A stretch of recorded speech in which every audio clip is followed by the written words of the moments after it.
Good morning, everyone. I'm Katie Couric here in New York, where Bernard Madoff has just been sentenced for the biggest investment fraud in Wall Street history. 72 years old. A scam artist serving a 150-year prison sentence. Madoff pleaded guilty to 11 felony counts of securities fraud and perjury in a Ponzi scheme. Ponzi scheme. Bernie Madoff's Ponzi scheme.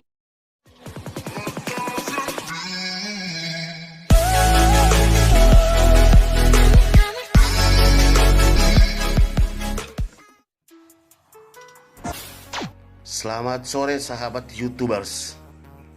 Kembali bertemu bersama saya Luis WNTT. Pada video narasi berikut kita akan membahas tentang Charles Ponzi, the father of money game. Charles Ponzi adalah penipu asal Italia yang bermigrasi ke Amerika Serikat saat usia belasan tahun. Pada tahun 1920, Charles membuat investasi dengan membeli perangko yang katanya harganya bisa berlipat 3 kali jika dijual di luar negeri. Dia menjanjikan keuntungan 50% dalam 40 hari dan 100% dalam 90 hari. Kondisi masyarakat Amerika saat itu belum melek investasi, mirip di Indonesia saat ini. Mereka berbondong-bondong menyerahkan uangnya ke Charles Ponzi. Bagi yang berinvestasi di awal, tentu mendapatkan haknya. Tetapi keserakahan membuat mereka menyerahkan kembali uangnya yang diperoleh untuk diinvestasikan lagi.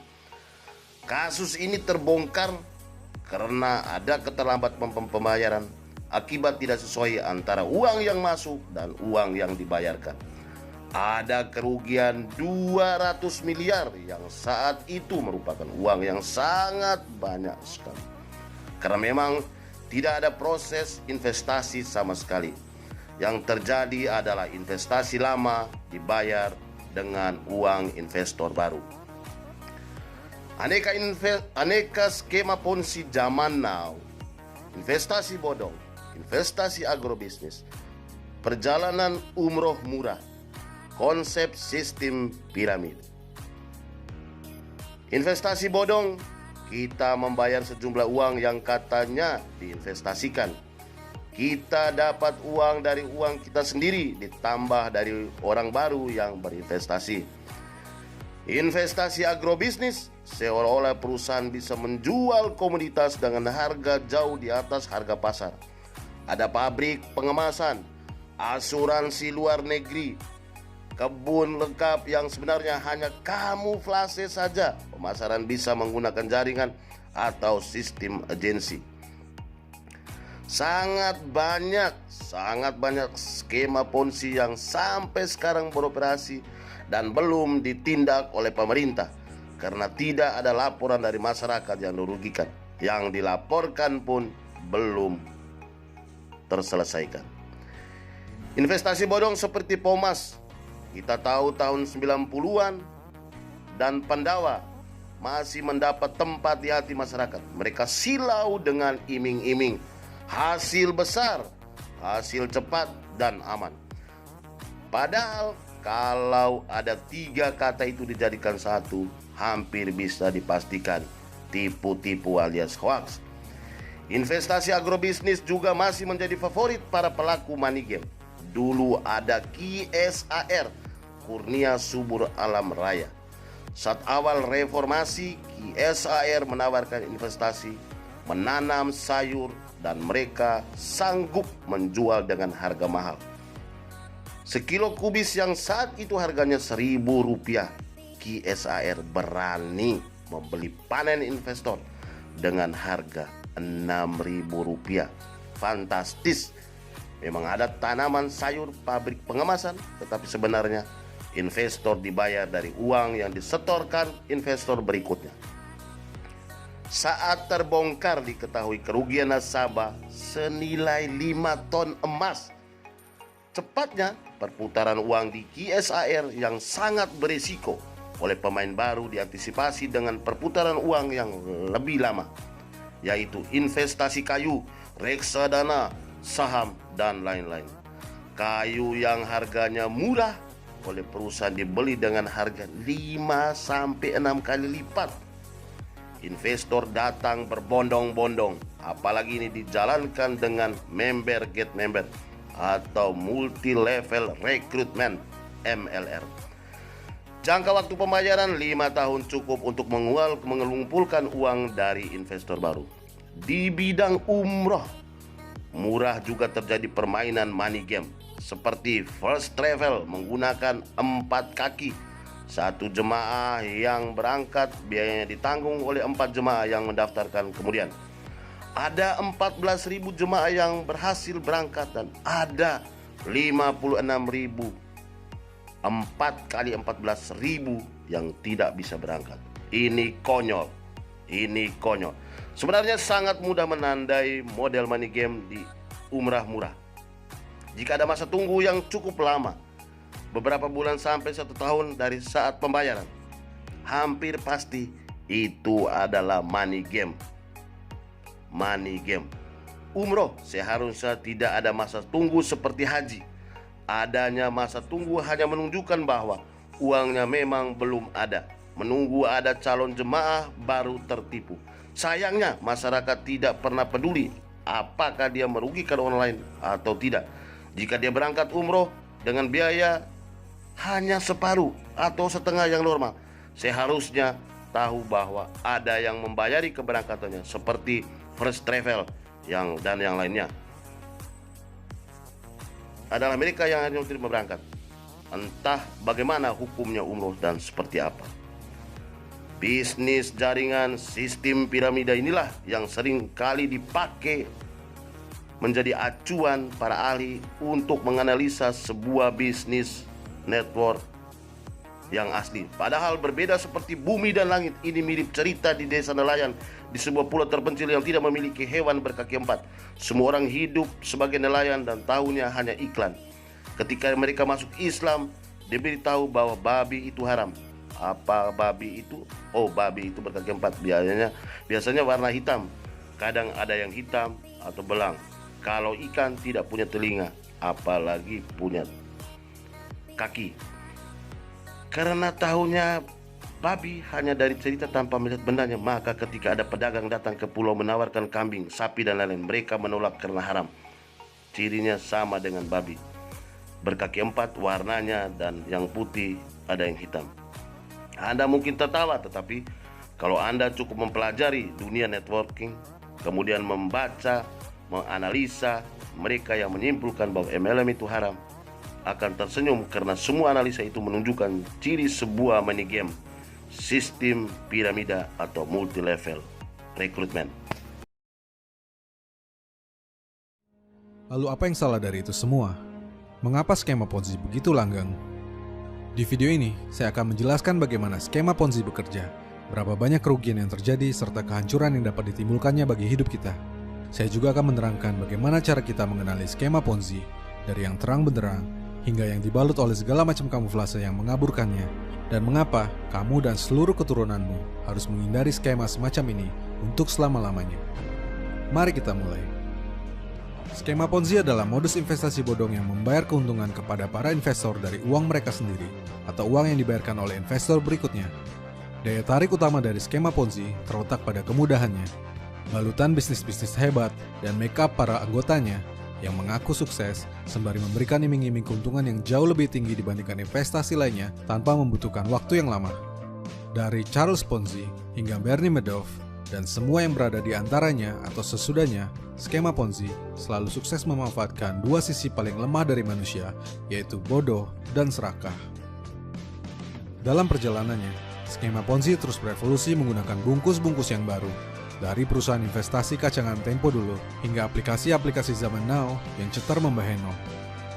Tak jarang, skema ini mendompleng nama-nama terkenal sebagai contoh suksesnya, membuatnya seolah jadi bagian dari model bisnis masa kini dengan istilah-istilah yang keren, bahkan melabeli dirinya dengan agama tertentu, padahal semua itu adalah bohong dan bodoh. Dengan menampilkan jas dan dasi, rumah gedongan, mobil sport, hingga yel dan mantra-mantra, bisnis Ponzi menular dengan cepat di antara satu orang ke yang lainnya, menjangkiti ring-ring terdekat dari sahabat dan keluarga, menggerogoti masyarakat, menyebarkan satu pesan bahwa menjadi kaya raya itu mudah. Tak usah kerja keras, tak wajib banyak belajar, tak perlu susah-susah. Cukup ikuti saja jejak mereka dan simsalabim, maka sukses itu datang. Padahal, sukses insan adalah bisikan setan. Sekarang saya akan memberikan ilustrasi bagaimana cara kerja skema Ponzi dan mengapa itu sangat berbahaya bagi kita. Good morning, everyone. I'm Katie Couric here in New York, where Bernard Madoff has just been sentenced for the biggest investment fraud in Wall Street history. 72 years old. A scam artist serving a 150-year prison sentence. Madoff pleaded guilty to 11 felony counts of securities fraud and perjury in a Ponzi scheme. Bernie Madoff's Ponzi scheme. Ada banyak sekali produk yang dapat dijadikan media untuk membuat sebuah skema Ponzi. Dari bisnis ternak kambing sampai menonton iklan. Namun tak peduli apapun bentuknya, itu semua hanya digunakan sebagai gimmick belaka. Cuma bohong-bohong. Tak ada produk yang legit atau uang yang betul-betul diinvestasikan dalam skema Ponzi. Produk utama dari skema Ponzi adalah permainan uang atau money game, yaitu modus investasi palsu yang membayarkan keuntungan kepada anggotanya dari uang mereka sendiri atau uang yang dibayarkan oleh anggota berikutnya, bukan dari keuntungan yang diperoleh dari investasi atau produk apapun. Pada umumnya, skema Ponzi akan menggunakan sistem jejaring ke bawah yang berbentuk seperti piramida, sehingga meski sedikit berbeda, skema Ponzi juga kerap disebut sebagai skema piramida. Dengan menggunakan skema seperti ini, pertumbuhan jumlah anggota akan melaju secara eksponensial sehingga dapat mengumpulkan uang dalam jumlah yang sangat banyak secara cepat.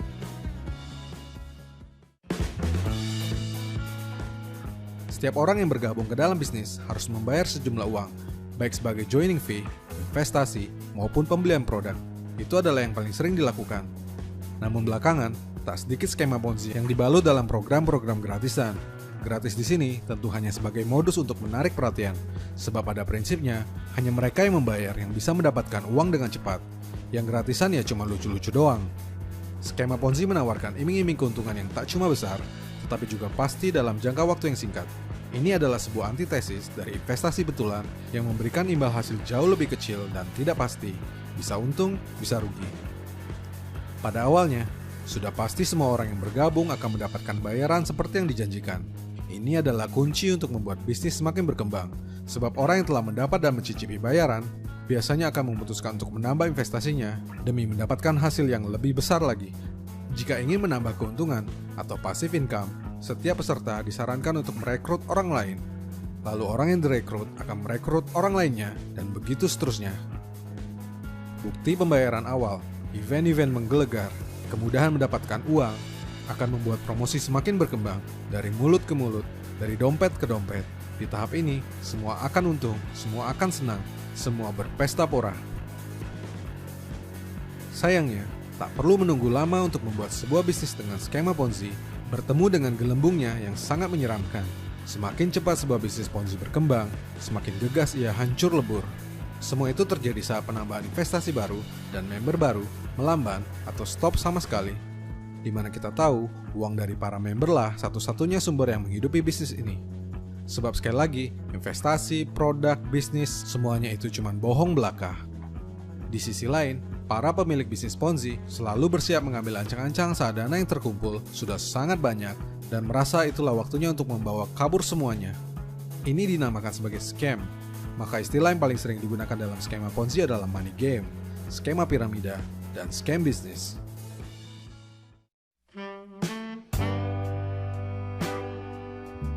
Setelah gelembung terjadi, berbagai istilah dan peristiwa dalam skema Ponzi akan lumrah terjadi, melibatkan para simpatisan, para nyangkuters, dan anggota-anggotanya yang super dungu, diantaranya restart, fase 2.0, maintenance system, aplikasi diserang kompetitor atau hacker, gara-gara Jokowi, atau teriakan-teriakan long life yang terdengar kian parah.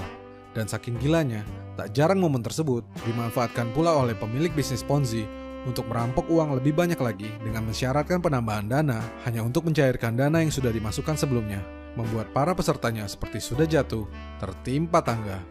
Pada akhirnya, semua peserta, terutama yang masuk belakangan, akan dirugikan dan nangis bombay. Tapi nasi sudah jadi bubur, keserakahan dan kebodohan telah menghancurkan semuanya.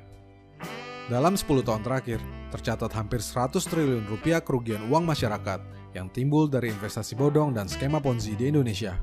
Tapi ia toh terus berulang dan berulang dan berulang. Lalu apa yang salah dari itu semua? Jangan-jangan bukan jumlah uang fantastis itu yang jadi kerugian terbesarnya. Sebab jika kita perhatikan dengan lebih seksama, seseorang yang pernah mengikuti skema Ponzi biasanya akan cenderung untuk mengikuti skema Ponzi lainnya. Malah bukan tak mungkin itu dilakukan terus-menerus sepanjang hidupnya.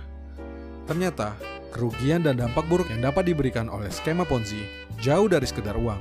Skema ini dapat merusak otak para pengikutnya, merangsang mental kaya instan, membuatnya jadi pecandu, sekaligus secara bersamaan mengacaukan hati nurani dan melenyapkan rasa malu serta harga dirinya sebagai manusia.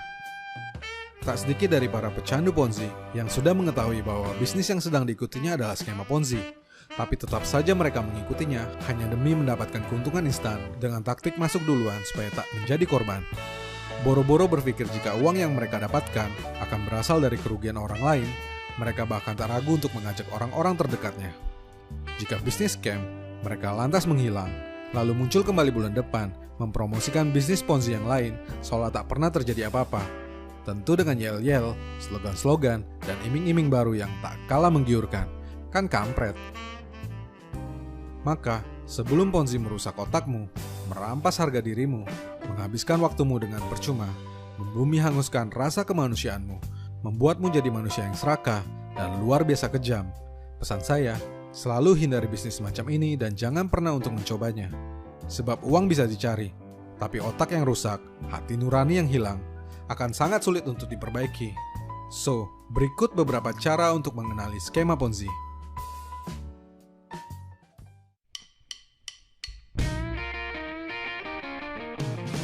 Jenis usaha atau produk yang dijual adalah hal terpenting dari sebuah bisnis. Tapi tidak dengan bisnis Ponzi. Bisnis Ponzi dapat membungkus dirinya dengan berbagai macam model bisnis, memberikan gimmick di sana-sini, mendompleng nama siapa saja, mengaitkan dirinya dengan apa saja. Tetapi jika produk dan bisnis modelnya tidak masuk akal dan hanya dibuat-buat, terlebih dipenuhi dengan tipu muslihat dan susah untuk dijelaskan dengan sederhana, itu adalah pertanda bagi kita untuk menghindarinya. Bukti dibayar, kisah sukses, endorsement orang terkenal, tentara, polisi, tokoh agama, bukanlah patokan yang kita lihat, sebab mereka juga manusia yang bisa salah. Malah kebanyakan, justru figur-figur itu bukanlah pebisnis, sehingga sudah sepantasnya tak memahami bagaimana bisnis yang sebenarnya bekerja. And I know that because the only people who can pull anyone into a Ponzi scheme is a trusted figure in their community. Like Bernie Madoff before his arrest, like Charles Ponzi before he was exposed. Tidak semua bisnis yang menggunakan yel-yel, gimmick-gimmick, jas dan dasi, mobil mewah, pamer kekayaan, iming-iming hasil instan, menjual mimpi adalah skema Ponzi.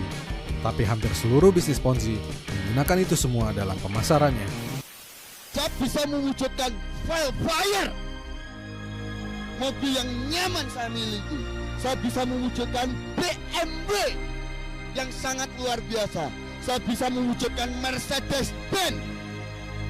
Dan saya bisa mewujudkan Hammer. Bukan hanya ini.